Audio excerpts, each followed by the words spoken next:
That's why when people give me all their run, I'm like, don't give me that. Because I'm the person that's going to tell you, cut the bullshit, stop Just it. get to it. Like cut all the bullshit out. You're lying to yourself. You're making up all these excuses. I've been there. You're not going to tell me all this crap because it's just you making it all up to, Those are the people that see the half cup half empty Yes. instead of half full.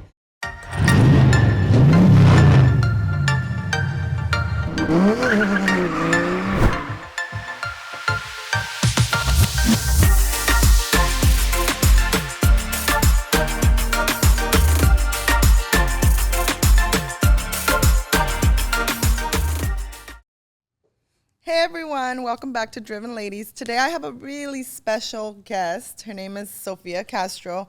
She and her husband are very dear to my husband and I. You have completely, changed our life and helped us through our mission to helping other people, couples especially.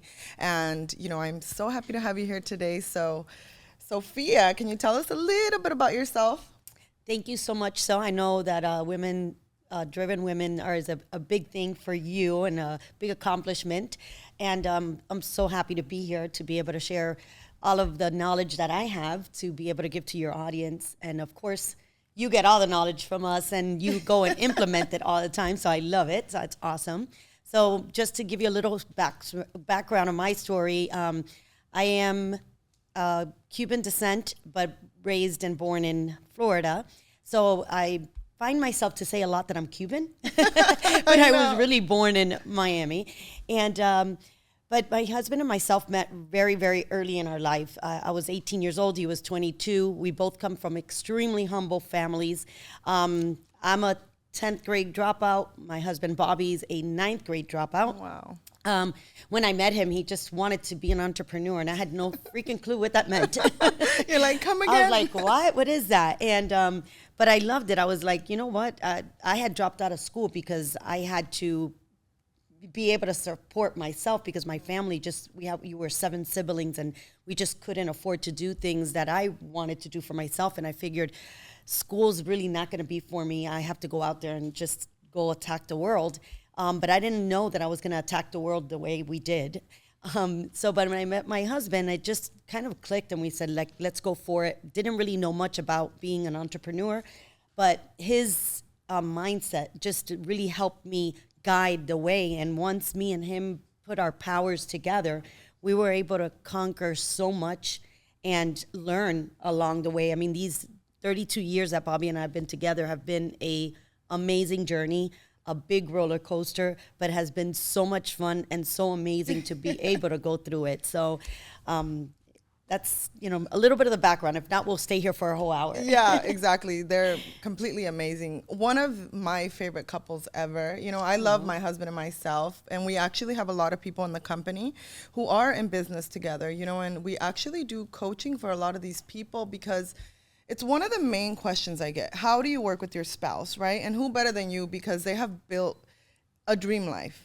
I think I have a dream life and I feel like I'm just getting started, which is crazy because it's been 14 years of nonstop 24/7, and that's a big misconception in my personal opinion these days that everybody wants everything now, and how inaccurate is that? Very inaccurate. It does not happen. I don't care who you are. I don't care how much money you could have. I don't care. It just does not happen that way. You need stepping stones to get where you want to go in your life, and the journey and the empire that you want to build just cannot be built in one day. 100%. So Bobby, my husband loves Bobby. He's like obsessed with him. Now he's doing coaching with your husband, and improving as you're growing is so important, especially from real people that have done it, because there's so many coaches out there that teach you how to do things that they've never done. And it's like having a coach that's out of shape. It just doesn't work like that.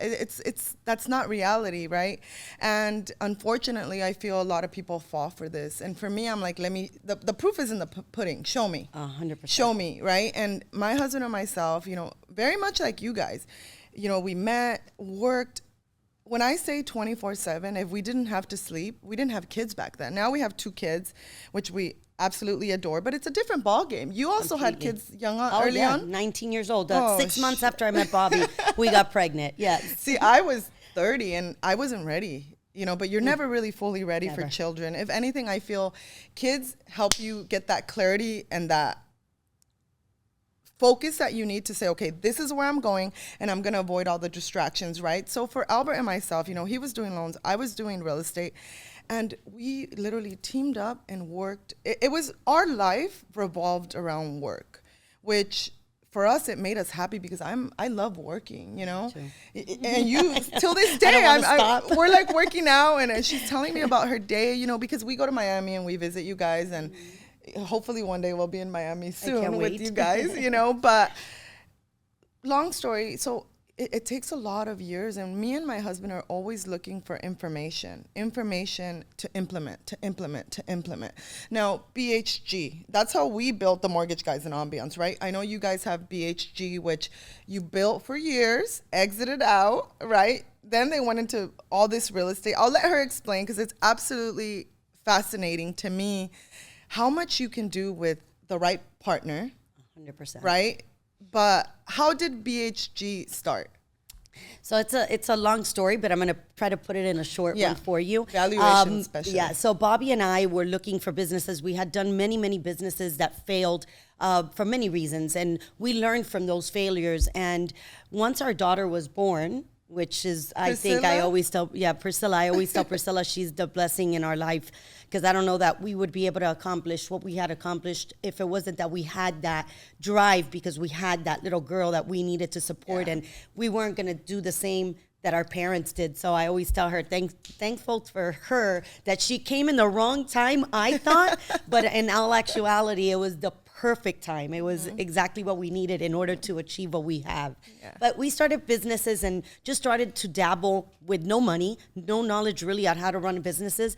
And we came across, an ad on the USA Today about leasing broker manual. You buy this manual and it teaches you how to be a leasing broker. And we were like, you know what is this? Like, we didn't know, but we were looking for so many businesses that we wanted something that was unique, something that not everybody did, so that we could try to make something out of it and not have so much competition.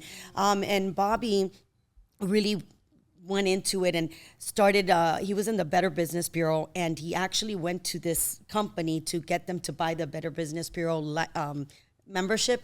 And the gentleman that owned the manual business, the broker leasing business, fell in love with Bobby. Everybody does. And he said, you know what? You buy this manual, you come with me, and I'm going to teach you the full ropes of how this business runs. And when Bobby got back home and tells me about this, I'm like, I love it. Let's do it. Let's take the chance. I was working at a doctor's office doing ultrasounds. And I said, you know what? You go ahead and you start the business. When I come home, we'll work it out. We'll figure it out. I'll do the nighttime. You do the daytime. And we really looked into this business and fell in love with the process of getting this business done. And we started, Bobby and I, in our living room of a little apartment that we had that was like, I don't know, probably 600 square feet. And Bobby would work in there. And we just started really putting all of our failure lessons into this business. What did we do wrong with all the other failures that we did? And we implemented it into this business. And little by little, we were able to create a business that, and I'm not going to tell you it was from one day to another. It took us 25 years to get it to where we were able to sell the business where it's at. Yeah, it was a long road, but we fell in love with the process of creating an empire. And through those lessons, I was working, like I said, first for a whole year. Bobby was doing 3 jobs, I was doing 2, and we had a baby. So we built this up little by little, step by step. We did not jump from here to there. And we just decided that we were going to be very focused on making this one work. It was a business that had a lot of potential. And Bobby loves sales, understands how to create a culture with salespeople. And it was just something that we just said, this is it. What we're doing. And 25 years later, we were able to sell that business that my mom lent us $1,700 for, and sold it for a $1 billion evaluation on that business. So, but it was a lot of work. It was not easy. We failed a couple of times. We almost lost the businesses, but it was just the tenacity, the perseverance that Bobby's P.M.A, the stack and rack, the non-refundable minutes, all of those things that we implemented through those 20-something years that really got us where we're at today. You tell me 20-something years, and I'm like, oh, God, here we are 14 years and a little bit more in. And for me, it feels like we're just starting, but we've done so much. And when I say so much, I mean, it's like 24/7 for years, which is what a lot of people don't see. They see the end result, but they don't realize what it took to get here. The struggles, the people. I mean, I call her sometimes. I'm like, Sofia, what do I do with this? Because literally, you know me, Yeah, you're a go-getter. That's one thing you got. Yeah, for sure. So for me, I'm like, it's normal. And then when we talk to couples like you guys that have been there, that have done it, and you tell me, okay, this is normal. Because for us, the hardest part is the people part, finding the right people to put into place. Oh my God, how hard was that? Very, very difficult. And I'll tell you one thing, there was 2 or 3 different types of struggles when it came down to that. At the beginning, we were putting in family into the business because we just thought that was the easiest way to bring in. Number one, it was the easiest. Number two, that we were trying to help our families, our friends, and we were like, hey, why not? We're starting a business. Let's teach them to come along the ride with us. That was really, really difficult because, you know, families and friends, they type not want to listen to you. They want to do their own thing. Oh, you're my friend, you're my family, whatever. And you try to bring them along with you and they kind of drag you sometimes. And I'm not saying all of them. No. There's some exceptions to the rules. I have a brother of mine that's been working with me for many, many years, and he's amazing. And he just helps us so much. And he's created a big part of our real estate business. But then you have others that, slow you down. That was one part. The other part was hiring unexperienced people because we didn't want to pay what the experienced people were. We were like, oh, what do you mean? I'm going to give away part of our money that we worked so hard to bring in an employee that week? No. And we learned that lesson. That's the biggest lesson that I think I learned when employees is when you want talent and you are ready to scale your business, you've got to pay top dollars. Yeah. And you got to get that smartest person, even smarter than you. You don't want somebody that's not smarter than you, especially in a division or in that department that you want them to run. You're not an expert in everything when it comes 100%. Down to business. So you need to spend the money and you need to bring in the best in that industry that you are in or that you want for that department. That was one big mistake that we did. And the other one is that when you have a team that you bring in, if you don't allow them to lead and to give you opinion, that's what you have them for. So building a culture around your business, it is so important. So those 3 things, if I could give you any kind of golden nuggets, is friends and family, you be very careful. Cautious. Bring in your very top talent and pay them whatever the market desires. And number 3, culture for your business. It is necessary. Yeah. If you don't have a culture, it's going to be impossible for you to build an empire. And to touch on what you just said about talent, because obviously your first employee, your second employee, as you get better, as you get wiser, the business grows, right? You then have the capital to hire better people, because for me, I know exactly what you're talking about, the family. Sometimes it works out. I have a few people who work for me from my family, and they're amazing. And then others that it didn't really work out, right? For, entitlement. And this happens with even just friends, family, or people, the first one in the company. I'm like, look, you still have to keep up. We're growing this together, and it's a long road to get there. And the work is sometimes more than it was a year ago. We're obviously better because Albert and myself, we really believe in self-improvement, because nobody can take knowledge from you. You can lose everything and tomorrow start building again, because what you have here and the experience that you already have, nobody can take it from you, right? But hiring, it's a little scary sometimes because I'm like, oh, this person can do it. And I really believe in everybody. But then after like 2 times, 3 times, I'm like, okay, we already talked about this. Like it's enough. Like you either get it or you don't. And you can tell when people have that spark in that. Que tienen chispa. You know what that means? Chispa is, you know what, another lesson I learned also with employees is that you can't hold on to an employee if you see that that employee is not fitting the role that he is in or she is in. You cannot stay there and say, oh, well, you know what, I'm going to give him another chance. I feel bad. I don't want to fire him. I don't want, move them around. Take them out of the position. Don't wait very long, because we learned that lesson also. And what happens that it brings back the business. It stunts you. Yeah. So if you see that something is not working out with an employee, move them to a different division, move them to something else, or just say, hey, sorry, you just don't fit.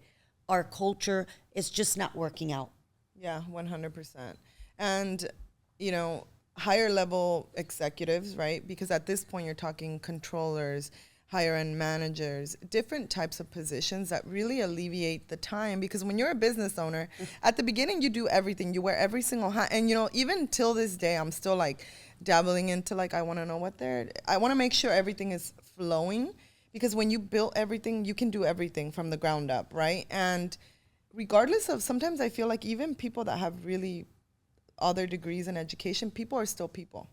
You know, la gente tiene sus mañas. Sí. You know, and sometimes you can't cut them, and they're not always fit for the environment, and it's okay. Because I used to feel like you, like, oh, no, one more chance, they can do it, they can learn it. Believe me that I can tell you that I learned that the hard way. And Albert asked me one day, what is the one thing you would change if you can go back? And I said, I would have fired this person. Because that one person caused so much damage to our business. You know what a vampire personality is? You know what, 100%. Like, so much damage, and all we ever try to do was help that person. Like, I believe in you, and you know, it just doesn't work because, you know, you have employees so that you give them direction and they get their job done, and it alleviates your time. But that is the one thing that I'm going to use the analogy of, you know, the cancer cells. Oh, my God. Once you have one little cell, you know, it spreads throughout, and that happens in a business environment, in your culture. You're telling me. One little bad seed, you're done. So that's why I'm saying you have to recognize those. If you want to really build an empire, a corporation that you want to really scale, that you want it to be there for a long time, a legacy type of corporation, you got to recognize those right away, because they stunt you. They don't allow you to get where your end goal is when that person is not even being, it's not you. You're creating this, and that person's just, everything you built, they're dismantling it below you, and you're like, what do you mean? I just did these stacking stones. Now they're broken? What do you mean? And it's that one person. You know, it's insane that you're telling me this, because I know exactly. It's like you're fighting with the enemy every single day, and they're inside of your organization. It's crazy. You know, and that for me was like huge. That's why now I'm like, okay, it's not working out. We have a sit down. We have another sit down. And then I'm like, okay, you got to go. Like, this is just not the place for you, because we have high expectations. I literally expect nothing but excellence. There's nothing wrong with not knowing how to do something. It's the initiative of, okay, how do I do it? How do I get better? You know, people come here and they're like, man, I didn't even know I can do that. So I'm like, you can do anything. You know, just all you have to do is culture. Listen, if you have a culture, everyone in your team is going to want to be building up the stepping stone, because if you build up that culture, everybody's going to get to the top. And 100%. Why not being together and build that pyramid all together? It takes the whole entire team in order to build a pyramid. 100%. So you need, every person has to be together, holding each other's hand, you know, climbing them up to the top, so that then you could go climbing with them. If we all go together, you're going to see the whole empire that you're able to build. And it's so nice when you have such a nice culture. And in BHG, that was something that I really miss a lot, was that culture that we had with that team.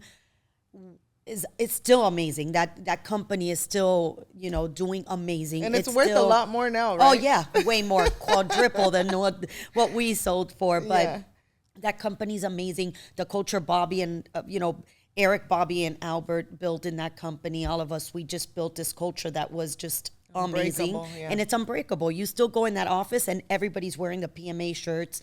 You know, everybody talks about the non-refundable minutes. Don't talk to me. Yeah. I can't right now. I need to end the month. My non-refundable minutes are right now accounting. And they just, that mindset, the culture, that's why I'm saying it's really, really important. And it gets engraved here. You know, that's something big. They take it home. We instill in people. I'm like, okay, your mindset, if you can change this, you can change any type of situation, literally anything that you could find yourself in. Because me, like you, I was the oldest of 5, super poor. I mean, I'm talking poor. I got my inspo from novelas. I was like, I want to be rich. I don't want to wash dishes. I was always in trouble. You know, like I want a better life. And that's all, think about it. When you're little, all you have is what you have around you. You don't have a choice. But when you get older, you have a choice. So for me, it was that. I used to watch novelas with my grandma. But you know what, Sil? The one thing that I've learned with my kids is that when you teach your kids from young age how to have that P.M.A. in their life, how to be able to create from little. Don't start later. That's what happened to us. We created later, and thank God that we had this mindset that we weren't going to follow the footsteps of our ancestors, you know? But at least for my family, we come very ancestors from below, or like, you know, whatever. They're not. Yeah. But I started teaching our kids since little of having that mindset of being entrepreneur, or even if you want to find a career, whatever it is, start from little, being that mindset that I'm going to get this done no matter what obstacle comes my way, and I'm going to learn from my mistakes. What did my daughter tell you yesterday? Yeah, she's amazing. We're sitting there and you're like, oh, I don't know how these kids play these games. And she's like, what did she tell you? She goes, how do you know that you're not going to learn, that you don't know how to play that game if you've never tried it? And you're like, you're absolutely And I'm right. like, that's right, Italia, that's right. Yeah. I'm going to try it before I say that. It was awesome. I loved it. Yes. And we do that a lot with our kids, Albert and myself, because for me, it's very important that they're not, you know, when you make a lot of money, you can spoil your kids easily because you're not teaching them values. You're not teaching them to be kind. You know, they can get spoiled kids, you know. Oh, my God, so 100%. For me, I'm like, okay, Italia, this is a bad check mark. We're not going to Target on Saturday because she loves Target. She's like, let's go to Target and buy kids for the toys for the kids that don't have any. Oh, but one for them and one for me. One for them and one for me. You know, and just little things. You know, your kids are listening always. They're little sponges. So, you know, we'll be like problem and Italia's like solution. Or sometimes we're doing nothing and Italia's like, mommy, problem, and I'm like, oh, solution. You know, it's even the little one. She's You have to. You know what? We know now. We didn't know. Our parents weren't able to give us this mindset, but we know now. So shame on anyone out there that's listening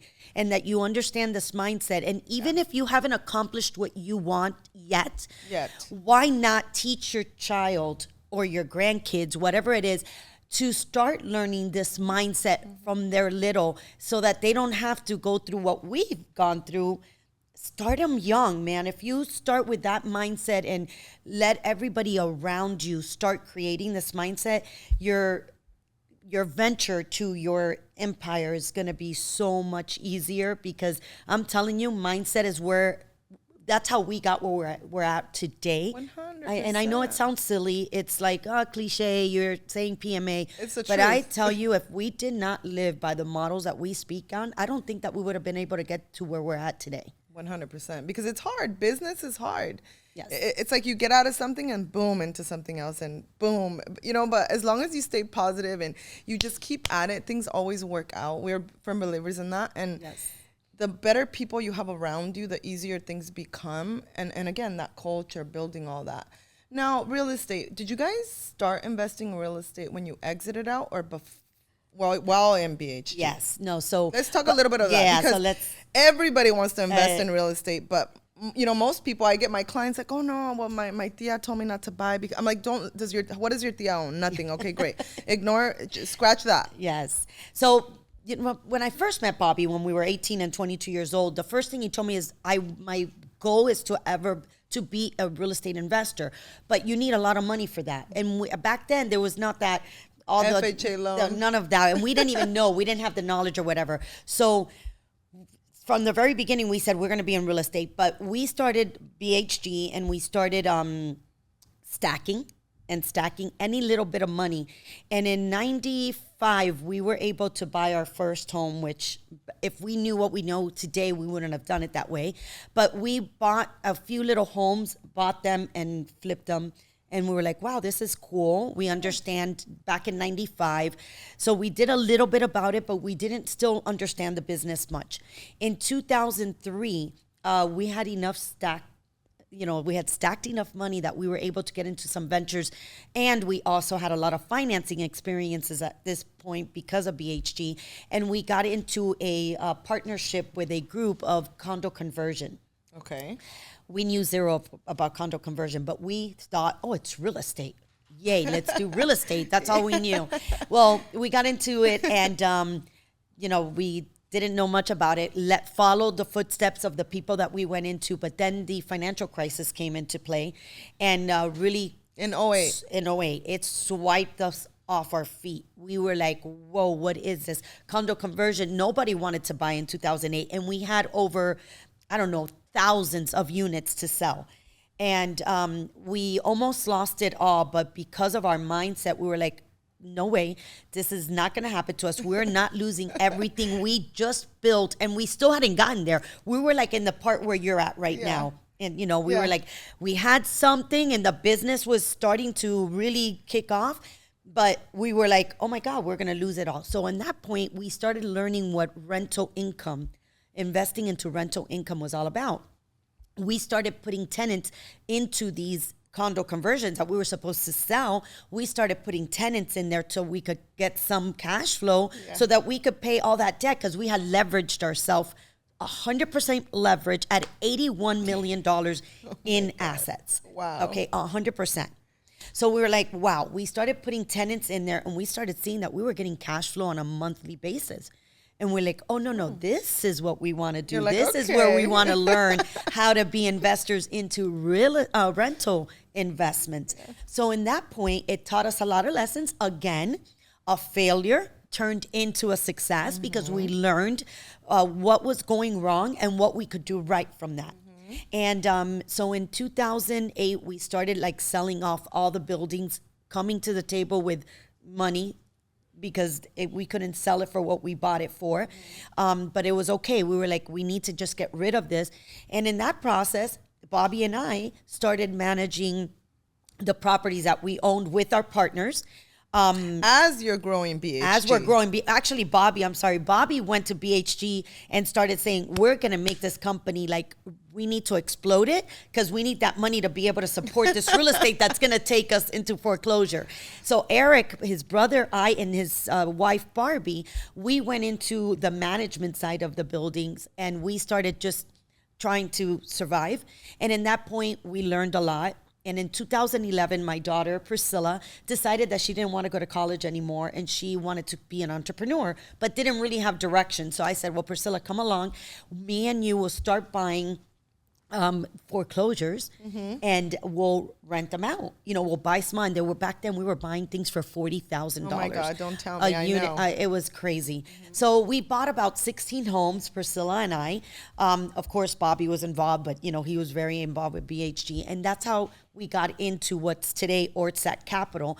And we started just buying little small apartment buildings, little by little, duplexes, 4 doors, 6 doors, 10 doors, like that. Yeah. And when we exited in 2019 from BHG 100%, that Bobby and I, 3 years ago. Yeah, we exited. We completely switched our business to a small family office and started investing our money into multifamily. And today we have about $750 million in assets in real estate. Crazy. How does that make you feel? Because I have always loved real estate. I'm not agent, because I started off just as a realtor, right? And sometimes I'm like, man, that's a lot easier than dealing with all these people and all these personalities and all these problems, right? But again, you choose your problems. Whatever you choose to be, there's always problems. So problem solution. Yep. So when I love real estate. I'm fascinated. I've always loved it. we grew up in a 1-bedroom, 1-bath, 9 people. That's a lot of people. I had to sleep in the living room with my brothers and my sisters. So I always wondered what it was like to have my own room. So as soon as I could qualify, obviously I met my husband, got into real estate, and I was like, okay, I want to buy a 4-unit. How do I do it? So Albert qualified me, told me what to do. I was literally in escrow 2 weeks. That's why when people give me all their run, I'm like, don't give me that. Because I'm the person that's going to tell you, cut the bullshit, stop it. Get to it. Like cut all the bullshit out. You're lying to yourself. You're making up all these excuses. I've been there. You're not going to tell me all this crap because it's just you making it all up to, Those are the people that see the half cup, half empty instead of half full. Exactly. That's And what I happens. was so proud of myself when I bought those 4 units. Little did I know I had a tenant straight from hell. But, I kept it for a while. And the first one you can manage it yourself. And then we got a management company because Albert at that point had some. And we just kept acquiring 3 doors, 2 doors, 4 doors. We just kept doing that here in LA, actually, which is something that helped us save our business because we would sell one off. He would sell one off. He's a king of leveraging. Sell one off, make payroll. Sell another one off a quarter later, and that's how we kept. Most people won't do that. That's why they stay little and small forever. Mm-hmm. But how does it feel? Because you tell me that and I'm like, oh my God, like it gets me so excited. I love it. I absolutely love investing in multifamily. It's a passion and it's a great business. It's a great business to create generational wealth. And a lot of people think, oh my God, that's too many landlord. I don't want to be a landlord, but I know that it's great because the toilets and this and that. And it's all so wrong. It's just people don't know how to do it the proper way. But it's a great feeling. The accomplishment that Bobby and myself have been able to, create this investment firm that we have our own family office, and it's all strictly, multifamilies. It's great. It's a great accomplishment. It feels amazing, right? It's amazing. Yeah. I can't even imagine. I was happy with a couple properties here and there, and I can't even imagine because Albert's like, okay, this year we're going to restart investing because we literally sold everything. And for me, I'm like, this is something real. You can't spend it. Literally, as long as you don't over leverage, it's always going to be there for you, right? Because I tell people, especially my clients back in the day, like they would buy one house, but I'm like, oh, you sure you don't want to buy 4 units? You can get it with 3.5 down. You occupy 1, you rent the other 3. So you're leveraging. Because let's be honest, in the United States, most people will never save 25% down to buy a 4 unit because anything over 4 units is it's commercial. 5 units and up is commercial. Most people in their life, en la vida, es que es la verdad.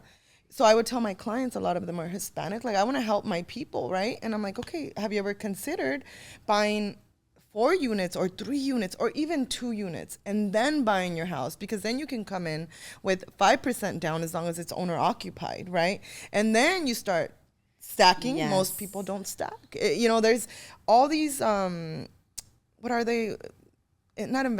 Studies on how a household, if they make an extra $1,000, they will find a way to spend those $1,000. Yes. It is humans. It is just what it is. It's what human nature does. And we have to be strong enough to say, okay, these are my goals. Exactly what I did with my home. I said, qualify me. I did my taxes. I had to pay all this money in taxes. But guess what? I'm not kidding you. 2 weeks later, I was in escrow for my first property because that was my main focus. Yeah, I wish that people would understand that if you're, the American dream, I want a home. If I own a home, I've made it.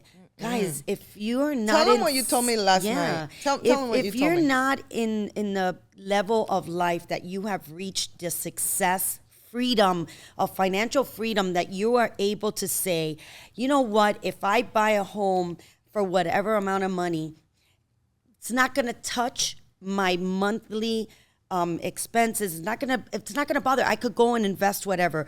They go and buy a home when they're still an employee making very little, and then they're home poor, because they get all their money. And your money, when you buy a home, what do? All the money goes into a garbage can, right? You're putting your monthly money. You're not receiving no income on this house. Yeah. Every dollar you make goes into this house, right? So, and then they say, oh, but I bought the house for $500,000, and 3, 4, 5 years later it's worth $2 million. Well, calculate what you have paid for in those 5 years or whatever it is, your mortgage, your taxes, your insurance, your expenses of whatever breaks down in the house, and you made $0. All you're getting is your money back that you put into it. Where if you at the beginning go and buy yourself a fourplex, that it's going to cost you the same amount of money that a house costs you. You live in one for a year or two until you're getting all, now you buy a fourplex, you live in one of the units, now you're receiving money every single month and you're paying $0 on your mortgage. Your payroll is going straight to you to be able to stack and rack. And you are going to be able to become your own employee in a year or two. You're going to see, and then later on, you move out of that fourplex and you go buy yourself a house or whatever you want to do. But this whole mindset that I have to live the American dream and buy myself a home first, you're home poor. Yeah. You are not creating empire for yourself. Yeah. You're taking away from yourself buying a home. Guys, rent for the beginning part and go invest it in a property that's going to bring you in money instead of taking away money from you. Well, most people stay stuck, really. It's like an anchor, and I'm telling you because I have tons of clients. It's been years, and I always do my best to guide them.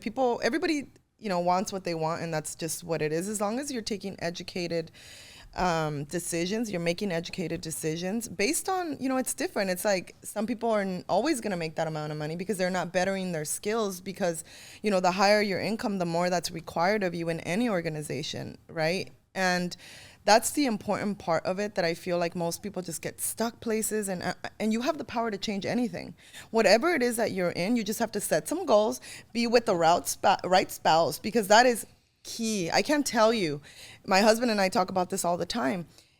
Doesn't matter how motivated you are, how inspired you are. If you go home to lay in bed with your wife and she crushes all of your dreams, and that starts because you're not on the same page. You and I just discussed this. This is the main question I get from women. And a lot of the times I'm like, hey, let your man go out and execute. Now, if he's messing around, that's a different story. But if he's out there hustling and you're over here like bitching when he gets home, like nobody has time for that. We're fighting against the world. There are disagreements. I'm not saying by any means, which is my next question to you. Sometimes I want to kill my husband. Like, I'm like, dude, just shut the fuck up. Like, stop talking. Do not, just zip it, And you know what I'm talking about 100%. Because being in business together, him and I do everything together. We don't work out as often because of the kids now.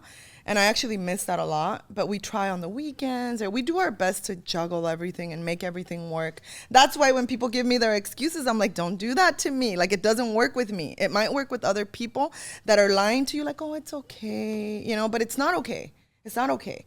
If those are your dreams, you go out and get them.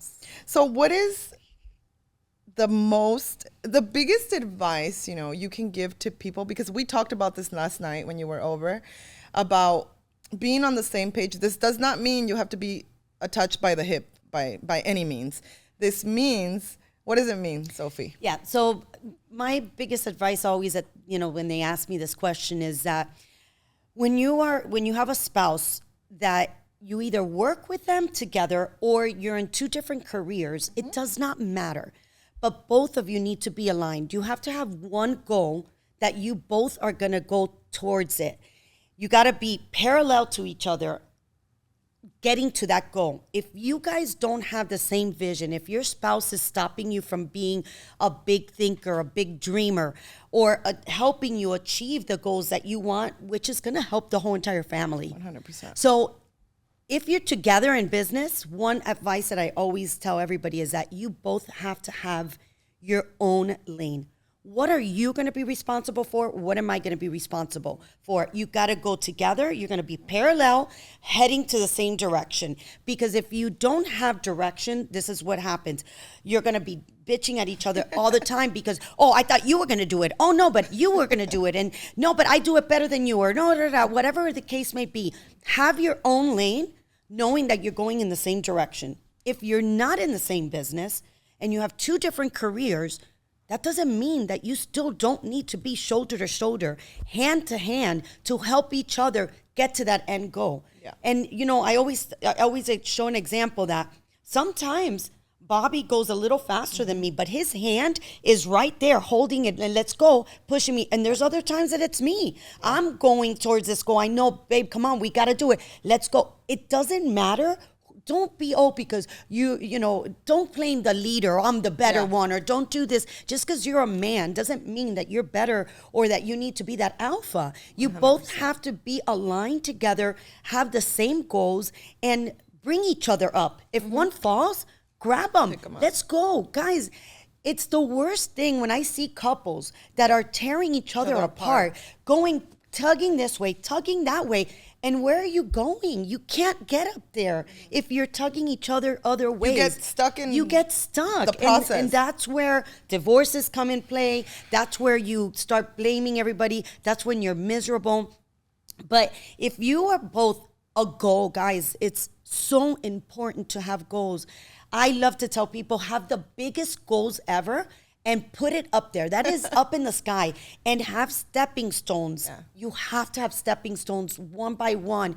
And if you are not aligned and helping both of each other up that ladder, you're never going to get up there. Yeah. You cannot be successful.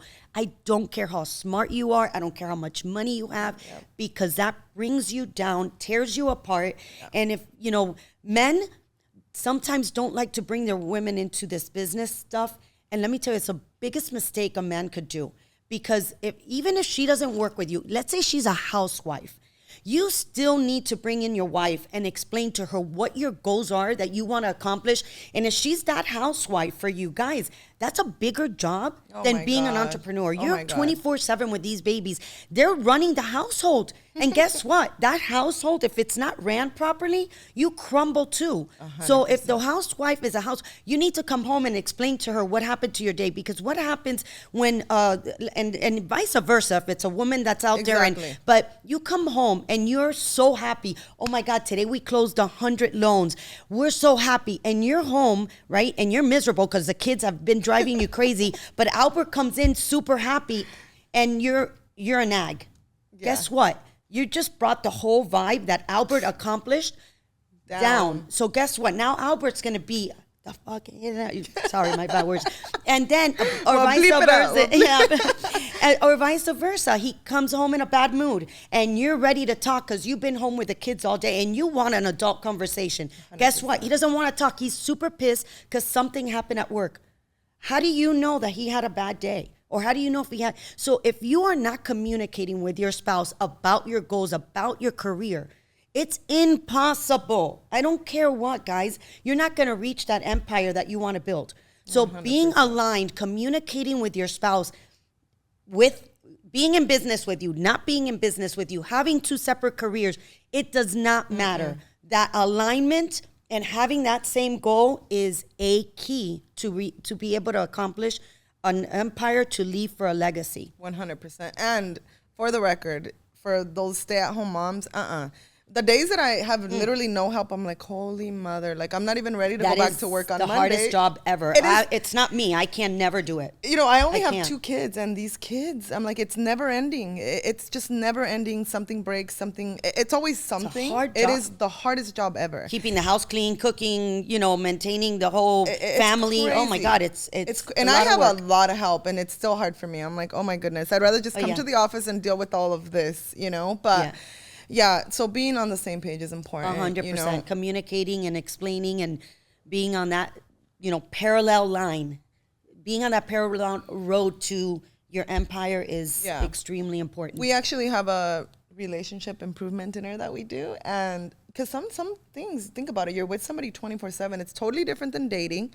And you realize like all the little flaws of someone, and vice versa. So we hold each other accountable as well. I remember one day, somebody in the company was like, Albert's so mean. Why would he tell you that? I think it was one of our driven couples. And I was like, oh no, it's cool. I don't mind. If I get a little fat, it's okay. I like my husband to tell me because I don't want to end up like this, right? Because that's how people end up. And he didn't marry a fat girl. Yeah. He didn't. And nothing, again, however you're happy, everybody is different. But I married a stud, you know, and he married a really hot girl, which I don't know if I'll ever get to be that hot again. But you get my point. And there's nothing wrong with it. It's the way, he didn't say, hey, you're a fat ass. He just said, hey, Sil, you know, make sure you don't skip stairs today. You're getting a little. You're getting a little choppy. A little blown up. You know, and I'm like, thank you. Like, because someone has to hold us accountable, you know, and when you're with someone for so long, now we have separate bathrooms. It is the best thing in the world. I don't have to see his mess. I don't care if his clothes are not in the hamper. You know, my housekeeper handles that. But you get my point. It's those little things. So we would sit down and talk about stuff like this. Or we have a rule now. We do not talk about work. Like if we're going on a date, I'm like, we'll talk at the beginning. And if once we start having a drink or two, I'm like, we have a rule. It's like, it's done. Yeah. The work talk is done because that escalates very quickly. Yeah. When you work together, it's it gets, it's so easy to just talk about work, right? And we got into that routine too. And it's kind of, some women say, my God, but I'm already tired. And especially if they're not in the same business or if they're not in the same career, it's tiring to talk about the same thing over and over. So that's another thing that's very important, is to know your boundaries and have those date nights and being able to talk about each other. And again, if you're in a different career than your husband or your wife, give them the opportunity to speak about how was your day? What was your productive? Yeah. What are you going through? Do you need any of my help? Do you want me to be an ear and just listen? Or do you want me to give you a comment on what, suggest something that's going to work for you? Or a housewife that wants to explain to you, God, today I did this with the kids or whatever. You have to listen to each other and being able to just disconnect and have personal communication, because that's important too. But that is like the key, humans honestly don't know how to properly communicate. Most problems you can fix just by having a sit down and communicate, talking about it, right? But I'm telling you, because I deal with 300 plus people in the company. Like, it's crazy. And I'm just like, this is a simple call. You just have to say, boom, done. See, I'm the person that picks up the phone. I'm like, okay, let's talk about it. Because I don't like drama and BS. Like, it takes away from the main goal. Yeah. It makes it it gives you a bad taste in your mouth instead of making this journey a pleasant and enjoyable one, and communicating. Sometimes people think that it's communicating to fight. It's not to communicate to fight. You have to communicate to resolve an issue and to find a solution, instead of coming in with a problem saying, hey, this is something I don't like. How can I fix this with you? How can we, make this better so that we can enjoy this journey instead of it being torturous and not enjoyable, and hate each other through the process. But there's also levels, It's like, you have your single life, then the kid life, and then in between is always business life, right? But like for him and I, at least, like, I love Albert I'm obsessed with him. He is the most kindest. Of course, he also gets on my nerves here and there, but like, I love him. I understand him. I know how he operates. So, as you grow older together, because he's literally my best friend, like, I can tell him anything, or sometimes he'll piss me off and I'll be like, dude, what the fuck, and he gets it. And then vice versa, because we have that openness with each other, but he's just like the kindest, most giving person. So I'm normally like the blocker. I'm like, we're not doing that, because I'm good at reading people. And I've learned with the years that most people just want to see what they can take, and we're always giving. And I've even told Albert once before, I don't know if this ever happened to you, where I'm like, man, should we just stop doing that? Because most people don't appreciate it. But then you have the 5 that do and the 10 that don't. Because people become entitled. And for me, I'm like, I want to bring everybody along. I want to give them experiences. I want to show them what's possible. Like, the life that you can create if you just work your butt off every single day, right? Because a lot of people, they let off the gas at the wrong time. You should never let off the gas, ever. Momentum is everything. 100%. I mean, look at me. Me and Bobby are still, we're still out there creating and wanting more. And we never give up. But yeah, that's hard because, people think that success is easy and that they just want to go in there and, I'm just going to put in this effort and that it's just going to come. It never stops. You always have to, especially for example, for Bobby and myself, we have this 100-year legacy that we're wanting to create. Crazy. And we're in the middle of creating this path. we're never going to be able to stop because we're creating it, right? And it's something that no matter how financially free we are right now, we're not finished with the journey that we want to leave behind. Yeah. So we haven't stopped working and we don't let off the gas at all. You know, like I was telling you yesterday too, we used to work 24/7 every single year, like it nonstop, 365 days of a year.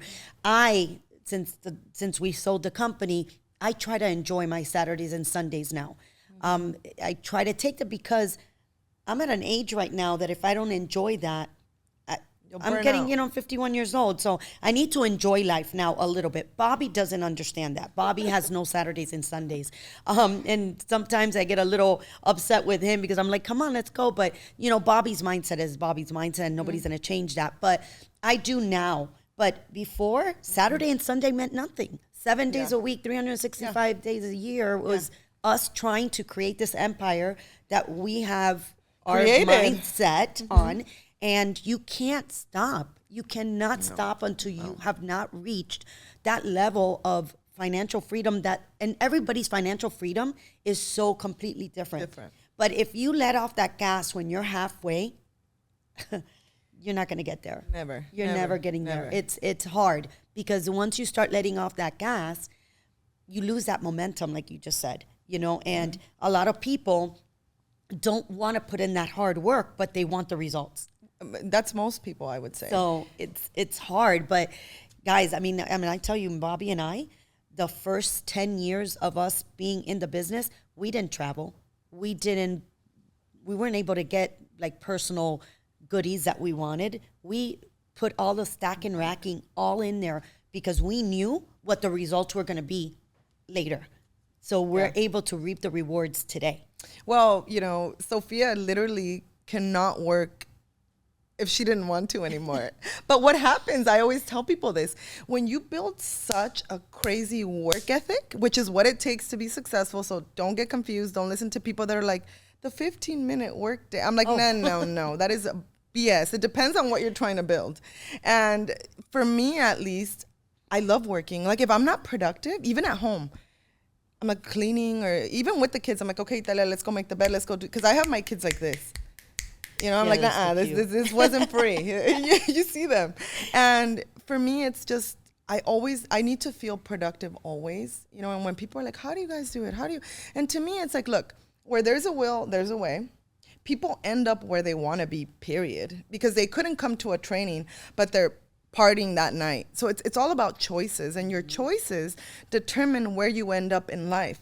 The people you surround yourself with determine where you end up in life. And there's just this misconception of, I don't even know, it's crazy. The world is like, there's so much information out there. A lot of it is garbage.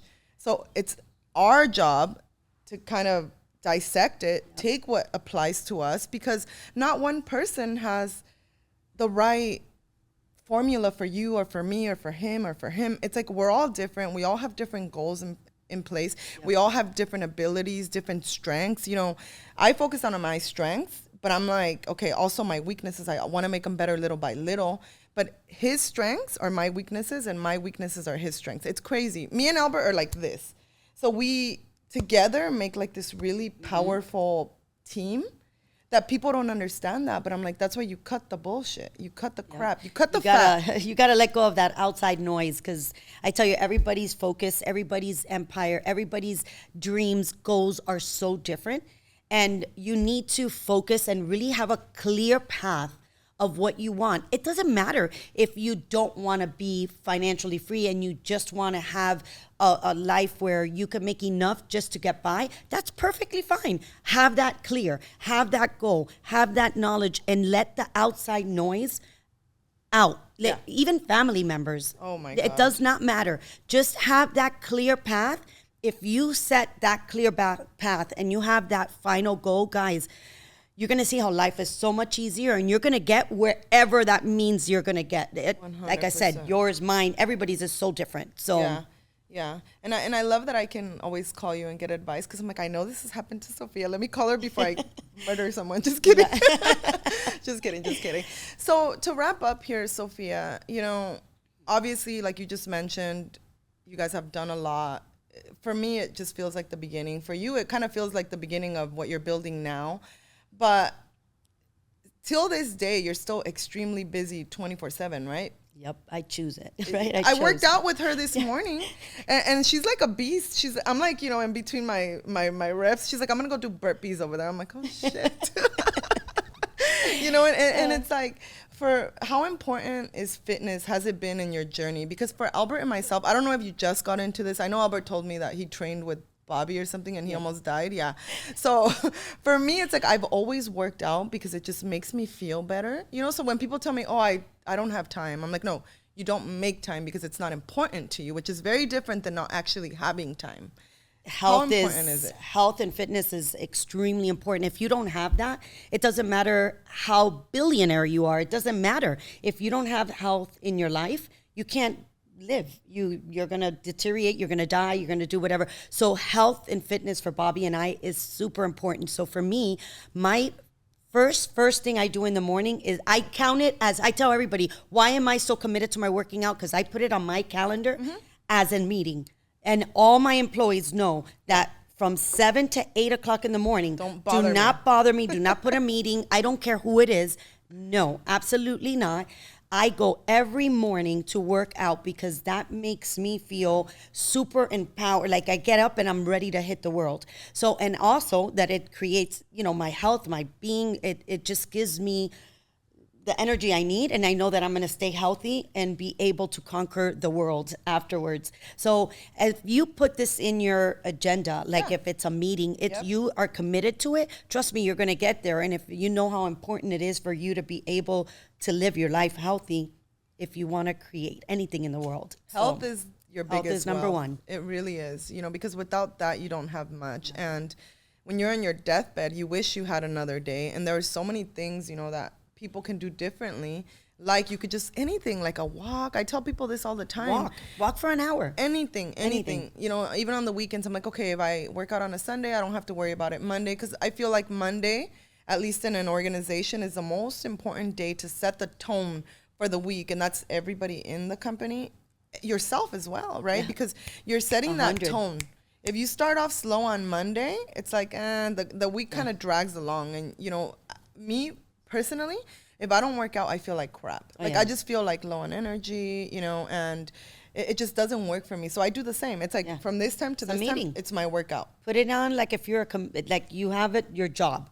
That's a job that you have in your schedule every single day. And at least that's the way that I see it. If you make your meetings, you got to get to work at a certain time, and you're committed to that. So make it a commitment, because trust me, it is. If you don't have health, you have nothing. You have nothing. Yeah, but it's easy to, especially, self-employed people, or anybody really, it's easy to let yourself off the hook because there's no consequences. Like, I'll do it tomorrow. I'll do it the day after, and again, for me, it's just always been number one. That's Albert calls it a non-negotiable. Yeah, so you have to have your non-negotiables. Non-negotiable for me. Yeah. So, and for me, it's like an honor to have you as a friend. I know that I can always call you, and it really pays to have smart friends, because even yesterday, I'm like, I learned so much just from talking to you. And even if I already know these things, it's the reminders that I get from like, okay, she's been there. She's a solid source. Like we were talking about how you're like, Sil, I just recently started buying, not recently, but like a couple years ago, really expensive things because it doesn't make a difference, as opposed to what's going on in the world where people will literally not be able to pay their rent to buy a Gucci purse that has no money in it. See, I've never been like that. For me, I'm like, I'll take the money. I'm cool with the money. And I always look nice, but that doesn't mean that my things cost hundreds of thousands of dollars. Se me hace una desperdicia de dinero, la verdad. When I have like as much as you, I don't know, maybe I'll change my mind. She even has a damn designer. She's showing me all her outfits, for Driven. Because see, I love shopping for anything. Buying anything makes me happy. So, I'm excited to be as one rich of those as you weird girls. Don't like shopping. I don't wanna, but I do love to dress up nice and look good. You always look nice, but just don't like to go there. Yeah. So to close out, what is one thing? Albert loves to ask this to people, and I think it's so cool. Like one thing that literally nobody knows about you. One thing, something cool. Oh my goodness! She's on too many things. She's like, I can't disclose. One cool thing that I don't know about me. I would have to probably say this, because I've told my kids, I'm not big into religion, but I do believe in God a lot. Mm-hmm. And I pray every morning and every night. And anytime I feel prayer for me is very important. I don't go to church. I don't belong to any kind of religion. I just believe that there's a upper power, God's up there. And I very close to prayers when I feel down and out, when I feel happy, when something's good. I always Not just when it's bad. Nope. I always, every day, I go to sleep and I wake up with a prayer. And I love that. And even during the day, if I feel, like I said, good or bad, I, really feel that makes me like whole. I don't know. So it's something that really nobody knows because I'm not super religious. Oh, I love that. Yeah. I'm not super religious either. I do believe in God, however. There's definitely a higher power. So where can people follow you? Because she is freaking amazing. If you do not follow her, you need to follow her. So my handle on Instagram, it's official Sofia Castro, and that's spelled the Spanish way, Sofia. LinkedIn, it's Sofia Castro.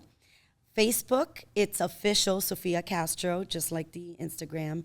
And my web page, which is officialsofiacastro.com. Thank you. Thank you so much for joining us. It was awesome. Yeah. It's been so fun hanging out with you guys for 2 days. I know. Thank you. And thank you guys for watching. We'll see you next time in Driven Ladies. Yeah. Did you like it? That was awesome. Oh, this shit was about to fall. I was like, oh my, I was all holding it. I'm like...